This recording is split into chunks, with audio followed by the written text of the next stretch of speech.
John Lennon said, "Life is what happens when you're busy making other plans." And that's true. Sometimes there's a trajectory to your life that you really don't understand. See Moses.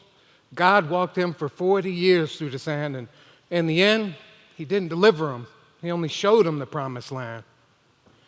Exodus isn't always going to mean exit us, but that doesn't mean that hope for tomorrow isn't something you should trust. Honestly, I feel like there are millions of journeys in everyone's lifetime. I know that I've walked more than a fair share of mine. And it's never been as simple as from point A to point B. It takes getting lost 100 times to see what life needs you to see. Not long ago, for reasons I can't identify, I said something thoughtless that made my mom cry. You see, I was talking about how I've been in here 30 years. And feeling sorry for myself, I said, "It feels like I've always been here." And she cried. But honestly, I didn't mean it that way. When I replay it in my head, what I wish I could say is, I remember all your sacrifices and trials, and all the times you worried when I was a child, knowing I was in a great big hurry, like life was a race. Now I've come so damn far, I'm stuck in the same place. Allow me to give you some perspective about my backstory so that you might understand the path that leads to me, finding me. When I was 17, I took a man's life. I ripped him away from his family, his children, his wife. He didn't do a damn thing to deserve it. That's really the hardest thing to admit. The second hardest thing to remember was the first time my mom hugged me in that juvenile center, and she cried.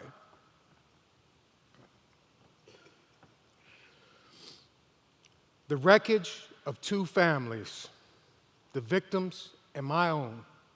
I took one man's life and shattered two homes. My little sisters were there that day.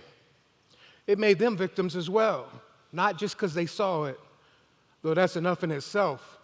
It was for loving me they suffered, the contempt of community. And helpless, they still cared for someone who hurt others horribly. Mandy was the youngest, hit her hardest back then. And like me, she lost her way, but now she's finding it back again. Shelly hit her feelings. She never seemed to tire. Strongest of all of us, truly, grace under fire. Until she cried. You know, when I went before that judge, I didn't care what he did. He saw that. He buried me. Life for the kid. And his honor after that, another person to blame. Me refusing to be accountable to save me that shame. So I stepped in this bitch like I wanted it to be mine. I embraced the barbed wire. I laughed at the time. I laughed at the guards. I laughed in their face. I cursed at my God. I laughed at my fate. I laughed while I fought. I laughed at the pain. I laughed when I saw blood leaking from veins. Probably did 8 long ass years and said, I just laughed at the walls. I barely stopped laughing when I gave Mom a call and she cried. Truth is, accepting responsibility isn't something I gave a chance. I was too busy blaming people and substances and circumstance. I thought if I wasn't blaming and fighting everything that I could, the voices telling me to kill myself would win, and I would. But something was coming. Felt part of a plan. Would tear me to pieces, but rebuild me a man. You see, that family I mentioned never gave up on me. Stayed a daily part of my life and supported me, especially Shelly. She was my best friend as far back as I remember. No matter what I'd done, she loved being my sister. She always took my calls. She gave good advice. She introduced me to her children, set a new purpose for my life. But one day she was missing. Everyone had suspicions. The circumstances were wrong. They all seemed malicious. A week would pass before her boyfriend would admit what he'd done. He killed her. He killed me. He extinguished the sun.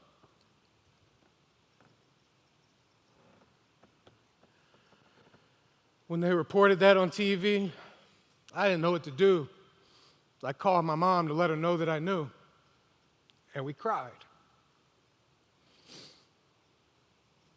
You see, losing her was a catalyst. It affected me tremendously. It made me face what I'd done and view it with honesty. You know, I'd owned the guilt of my crime from the very first day, and I've expressed my remorse in every possible way.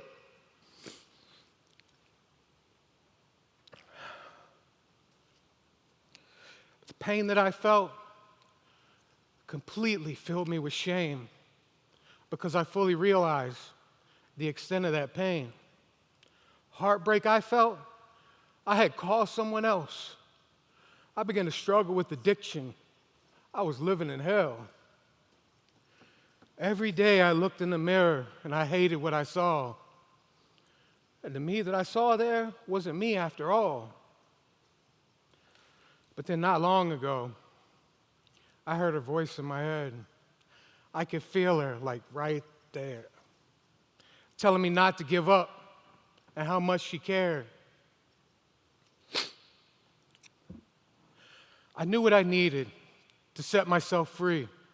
The path to redemption started with me. You see, we were created to love. We were instilled with the charity that allows us the grace to feel compassion and empathy.